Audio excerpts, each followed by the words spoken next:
आप में से कितने लोगों ने एक्सपीरियंस किया है कि आप लोगों ने अगर स्टॉक मार्केट में कभी भी अगर आपका कोई सबसे बड़ा विनिंग ट्रेड हुआ है, वो विनिंग ट्रेड हमेशा एक ओवरनाइट ट्रेड हुआ होगा। अग्री करते हो? आप में से अगर किसी ने भी सबसे ज्यादा पैसा कभी बनाया है, तो वो तब बनाया होगा, या तो वो इन्वेस्टमेंट होगा कि आपने टाटा मोटर 80 रुपए में खरीद लिया कोविड में, आज 800 900 हजार रुपए हो गया, तो 10x आपका पैसा बन गया, क्योंकि आपने ओवरनाइट होल्ड करा and time was in your favour. Agree करते हो? ट्रेडर्स भी जो सबसे बड़ा पैसा बनाते हैं, वो ओवरनाइट पोजीशंस में होता है यूजुअली, अनलेस एंड अनटिल वो इंट्राडे ही करते हैं। तो क्यों होता है? क्योंकि जब मैंने कोई स्टॉक को 100 रुपए में खरीदा है ना, और मेरी आंखों के सामने वो 105 रुपए हो गया है, 99% ह्यूमन बींग्स में वो सेल्फ कंट्रोल नहीं है कि वो यहां पर बेचेंगे नहीं। आप खुद बताओ, अगर आपके पास 10,000 क्वांटिटी 100 रुपए पे है, वो 105 रुपए हो गया, आप बेचोगे नहीं क्या? आप बेचोगे नहीं क्या?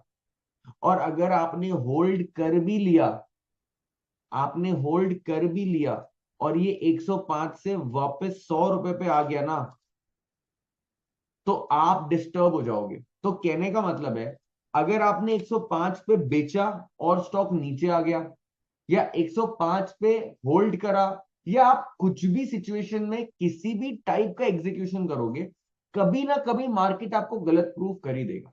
तो अगर ये स्टॉक 120 रुपए जाने वाला भी होगा, तो मैं तो पूरा कैपिटलाइज नहीं कर पाऊंगा अगर ये चीज मेरे सामने होगी। अग्री करते हो? मैं 100 से 120 का मूव नहीं कैप्चर कर सकता अगर मेरी आंखों के सामने ये हो। मैंने 100 पे बाय करा और कल 120 पे खुल जाए, मैं हंसी खुशी मूव कैप्चर करने में रेडी हूं। बट ये मेरी आंखों के सामने होगा तो मैं 104 5 पे तो बाय बाय हो चुका हूँ, मतलब मेरा 50 70 80% पोजीशन ऑलरेडी सोल्ड होगा। अब प्रॉब्लम क्या होगा कि मैं जब ये 105 से 120 पर जाते हुए देखूंगा स्टॉक को, तब मेरे को लगेगा यार मैंने कितना बड़ा मूव मिस कर दिया। इस मूव मिस करने के दुख से मैं एक और ट्रेड लूंगा जो मेरे को नहीं लेना था, और वो ट्रेड मेरे को देगा लॉस। और फिर इस लॉस को कवर करने के लिए मैं एक और ट्रेड लूंगा जिसकी कोई जरूरत नहीं थी, और इसी हिसाब से मेरी एक साइकिल बन जाएगी ओवर ट्रेडिंग की, जो इंट्राडे ट्रेडर्स फेस करते हैं। अग्री करते हो? एक अच्छा ट्रेड, एक अच्छा ट्रेड एक बुरे ट्रेड को जन्म देता है, और वो बुरा ट्रेड 5 और बुरे ट्रेड्स को जन्म देता है, और ये 5 और 6 बुरे ट्रेड्स एक बड़े लॉस को जन्म देते हैं, और ये सब एक साथ रिवेंज ट्रेडिंग को जन्म देते हैं। और ये एक साइकिल है जो हर रिटेल ट्रेडर फॉलो करता है। तो अगर आप एक वर्किंग प्रोफेशनल हो, आपके पास एक एडवांटेज है कि ये बुलशिट आप नहीं करोगे। अग्री करते हो? अग्री करते हो? अगर आप वर्किंग बंदे हो ना, और आपको पता है कि यार मेरे को 2 बजे से लेकर या 2:30 बजे 2:30 PM मैं मार्केट में आऊंगा लंच टाइम पे, 3:30 बजे तक जो पोजीशन मेरे को बनानी है मैं बनाऊंगा, अगले दिन 3 बजे आके चेक करूंगा मेरी पोजीशन में क्या हुआ है। इनके बीच में अगर कहीं स्टॉप लॉस हिट हो गया या टारगेट हिट हो गया तो निकल जाऊंगा, बट मैं अपनी पोजीशन हर दिन दोपहर के 3 बजे ही मॉनिटर करूंगा। तो ऐसे कुछ सिस्टम्स हैं जो आप लोगों के लिए सबसे अप्रोप्रिएट है, और आप लोगों को सबसे ज्यादा यही पैसा बना के देगा। तो मैं आपको लॉन्ग स्टोरी शॉर्ट एक ही चीज बोल रहा हूं कि किसी की देखा देखी में मत जाना। अगर आप एक वर्किंग प्रोफेशनल हो, स्विंग ट्रेडिंग के अलावा कुछ सोचना भी मत, अगर सही में पैसा बनाना है तो। आगे जाके कोर्स में मैं जो मेरे वीडियोस आएंगे तो आपको पता चलेगा कि स्विंग ट्रेडिंग में जितनी प्रोबेबिलिटी टू विन है वो कहीं और नहीं है। और दूसरी चीज, intraday trading, options trading, futures trading, वो सब आप सीखोगे, वो सब आप करोगे भी, बट तब जब आपके पास टाइम है, कैपिटल है, और आपको रिस्क मैनेजमेंट करना आता है। ये जितने भी इंस्ट्रूमेंट्स जो आप लोग देखते हो सोशल मीडिया पे, इंटरनेट पे, ऑप्शन बाइंग, फलाना, स्कैल्पिंग, ये वो जितनी चीजें आपने सोशल मीडिया पे देखी है, सच बता रहा हूं, ये आप कभी भी इसमें पैसा नहीं बनाओगे। क्यों नहीं बनाओगे? क्योंकि अभी आप उस टेक्निक के लिए रेडी नहीं हो। अभी आप उस स्टाइल ऑफ ट्रेडिंग के लिए रेडी नहीं हो। तो आपको अभी खुद को जानना, सबसे बड़ा आपको खुद को एक्सप्लोर करना पड़ेगा कि आप क्या कर सकते हो, आपके पास कैपिटल कितना है और आप टाइम कितना कमिट कर सकते हो। तो मैं सिर्फ एक ही चीज बोलना चाहता हूं, अगर आप सही में मार्केट से पैसा बनाना चाहते हो, और this is very good money, मतलब अगर आप 10%, 5 से 10% हर महीने कंसिस्टेंटली बना लो, आप अपने कैपिटल को 2.5x करोगे एवरी ईयर।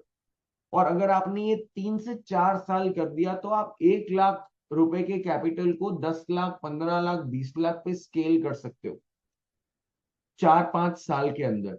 तो अभी आप ये मत सोचो कि यार मैं इंस्टेंटली आज आया 6 महीने में मैं बहुत पैसा बनाना स्टार्ट कर दूंगा। स्टॉक मार्केट में जितना पैसा डालोगे उतना प्रोपोर्शन में रिटर्न बनेगा।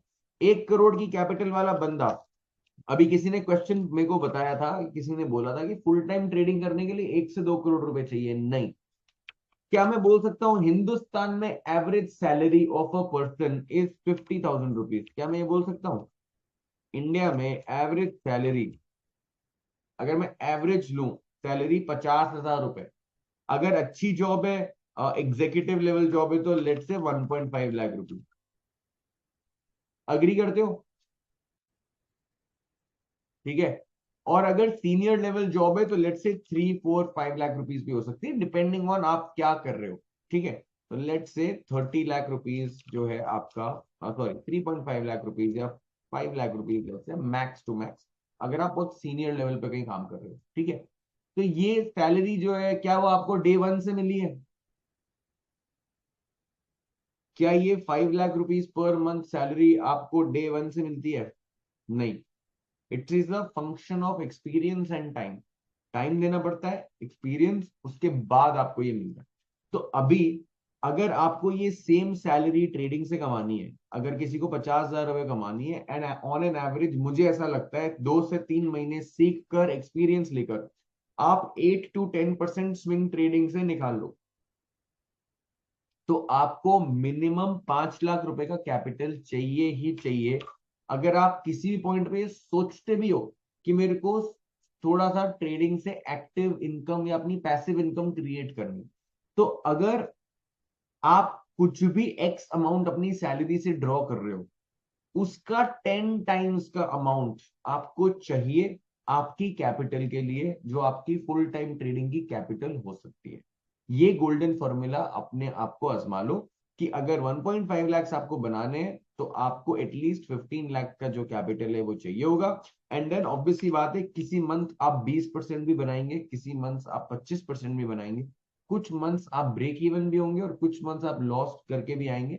तो ऑन एंड ऑन जो आपकी टोटल ट्रेडिंग कैपिटल है उस पे आप पूरे साल में टैक्सेस, चार्जेस, लॉस एडजस्ट कर करके आप एटलीस्ट 70 से 75% साल का निकाल सकते हो, अगर डिसिप्लिन्ड वे में आपने ट्रेडिंग करी तो।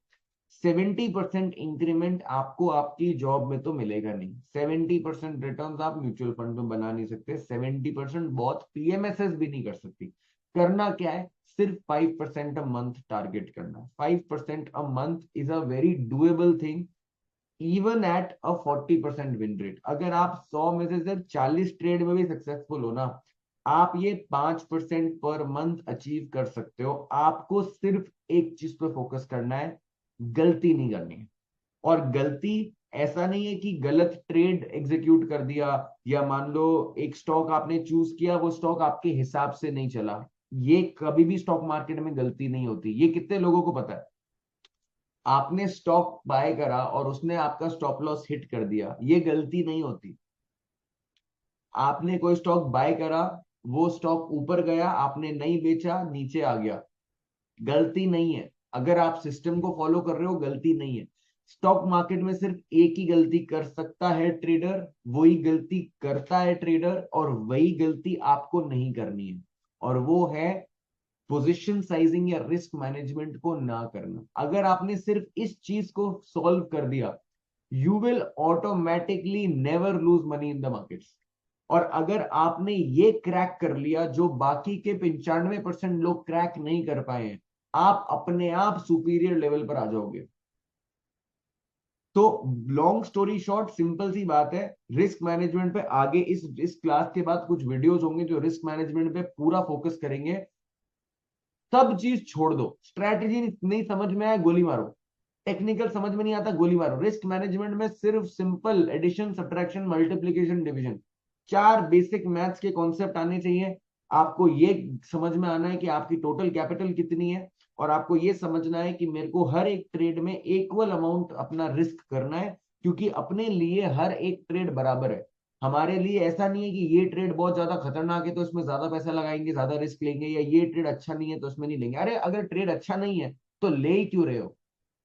और अगर ट्रेड बहुत ज्यादा अच्छा है और तुम्हें इतने कॉन्फिडेंट हो तो पूरा कैपिटल लगा दो ना। तो ये कुछ फनी चीजें हैं जो हम, हमारे माइंडसेट की स्टेबिलिटी जब नहीं होती तो हम ये गलतियां करते हैं कि जहां पर कोई न्यूज आ गई या किसी दोस्त ने कभी बैकग्राउंड में कहीं बात करी, सब कॉन्शियस, अच्छा ये किसके साथ हुआ है, कभी कभी सब कॉन्शियसली कोई स्टॉक के बारे में आपका एक परसीव्ड नोशन होता है। मान लो 5 दिन पहले कोई पार्टी में एक दोस्त के दोस्त ने बोला कि यार टाटा पावर बढ़िया शेयर है, ऐसा ऐसा कुछ हो जाएगा। और अगर कल आप टाटा पावर ट्रेड कर रहे हो तो आपको सडनली आप उस सेंटेंस को कनेक्ट करते हो, आपके दिमाग में आपको लगता है कि यार वो भी बोल रहा था, मतलब कुछ तो होगा इसमें, और आप सडनली ओवरसाइज कर देते हो पोजीशन को। कभी किया है ये? मैंने ये गलती बहुत बार करी है कि अगर मैंने ट्विटर पे कुछ पढ़ लिया, न्यूज में कुछ पढ़ लिया, और 2 दिन बाद वो स्टॉक को मैं ट्रेड कर रहा हूं, तो मेरा पता नहीं क्या प्री कंसीव नोशन होता है कि यार ये तो बहुत अच्छा ट्रेड होने वाला है, जबकि कोई लॉजिक नहीं है इस चीज का। जो जिस सोर्स से आप पढ़ रहे हो, सीख रहे हो, गलत भी तो हो सकता है। तो आप कितने भी कॉन्फिडेंट हो, आपका रिस्क पर ट्रेड हमेशा सेम रहेगा। यही है गोल्डन रूल पैसा बनाने का मार्केट में। तो ये चीज मैं बार बार 1 घंटे से, 45 मिनट से एक ही एक चीज क्यों बोल रहा हूं? क्योंकि ये सुनने में आसान है, करने में बहुत डिफिकल्ट है। क्योंकि इसके लिए आपको खुद पे कंट्रोल करना पड़ेगा, जो 90% लोग नहीं कर पाते अपनी पूरी जिंदगी में। खुद पे कंट्रोल नहीं कर पाते लोग। सिगरेट स्मोकर सिगरेट नहीं छोड़ पाते, अल्कोहल ड्रिंकर्स अल्कोहल नहीं छोड़ पाते, जो लोग कोई भी बुरी आदत करते हैं, नशा करते हैं, कोई भी स्टिकी हैबिट्स करते हैं, वो नहीं छोड़ पाते। क्यों? क्योंकि उनका खुद पे ही कंट्रोल नहीं है। अग्री करते हो? लोग जिम नहीं जा पाते, लोग सुबह जल्दी नहीं उठ पाते, लोग हेल्दी खाना नहीं खा पाते। क्यों? क्योंकि उनका खुद पे कंट्रोल नहीं है। अग्री करते हो? तो ये जो लाइफ की छोटी छोटी चीजें हैं, जो आपके लिए अभी शायद गलत ना हो, बट एक्चुअल में थोड़ी गलत है, वो आपको ट्रेडिंग में भी इंपैक्ट करेगी। तो आपको सिर्फ एक ही चीज पे फोकस करना है for at least the next 7 days, कि रिस्क मैनेजमेंट, पोजीशन साइजिंग के वीडियोस देखिए, सो उसको समझिए और प्रैक्टिस करिए। सिर्फ जो ट्रेड्स आपको डिस्कॉर्ड पर आ रहे हैं उनको सिर्फ रिस्क मैनेजमेंट फॉलो करके एग्जीक्यूट करना है और कुछ नहीं करना। इससे दो चीजें होगी। पहला, आपका ट्रेड एग्जीक्यूशन का प्रैक्टिस स्टार्ट हो जाएगा। दूसरा, आप ट्रेड्स को एक सिस्टम के साथ फॉलो करना सीखोगे। और तीसरा, आप रिस्क मैनेजमेंट की प्रैक्टिस हो जाएगी आपको। और जब आपने 30-40 ट्रेड्स प्रैक्टिस के एग्जीक्यूट कर लिए तो रिस्क मैनेजमेंट आपकी हैबिट बन जाएगा। ये चीज होने के बाद आपका कोर्स एक्चुअल में चालू होता है। समझ में आया आपको? ये पार्ट जो अभी मैंने कवर करा पिछले 45 मिनट्स में, ये कोई नहीं सुनना चाहता, ये कोई करना भी नहीं चाहता, ना कोई पढ़ाना चाहता है ये, ना कोई सीखना चाहता है ये। क्यों? क्योंकि बोरिंग है, क्योंकि इसमें इतना कुछ एक्साइटिंग नहीं हो रहा। बट सच में अगर आपको बताऊं तो स्टॉक मार्केट में पैसा बोरिंग चीजें करने से ही बनता है। एक्साइटिंग चीजें जब करोगे ना स्टॉक मार्केट में, धक धक करने वाली चीजें, उसमें आप गलती ही करोगे और पैसा डुबाओगे। ये कितनों ने किया है। जब आपको वो एड्रेनलिन रश होता है ना, ओवरसाइज कर लिया, पीएनएल ठक ठक ठक ठक फ्लक्चुएट हो रहा है, बहुत ज्यादा प्रॉफिट बहुत ज्यादा लॉस दिख रहा है, आप घबरा रहे हो अंदर से कि ये क्या हो रहा है क्या नहीं हो रहा है, ओहो इतना बड़ा प्रॉफिट इतना बड़ा लॉस, और सडनली एक पॉइंट आता है कि आपको शॉक लगता है कि यार ये लॉस तो मैंने कभी सोचा ही नहीं था कि मैं होगा। और 15 मिनट में 2 लाख साफ, 1 लाख, 5 लाख साफ। और फिर आपको इतना बड़ा शौक लगता है, इतनी बड़ी गिल्ट लगती है कि यार ये मैंने मेरे पैसे को कैसे जला दिया। किसी को ये गिल्ट आई है? गलतियां करके। और मैंने आपको फिर से बताया,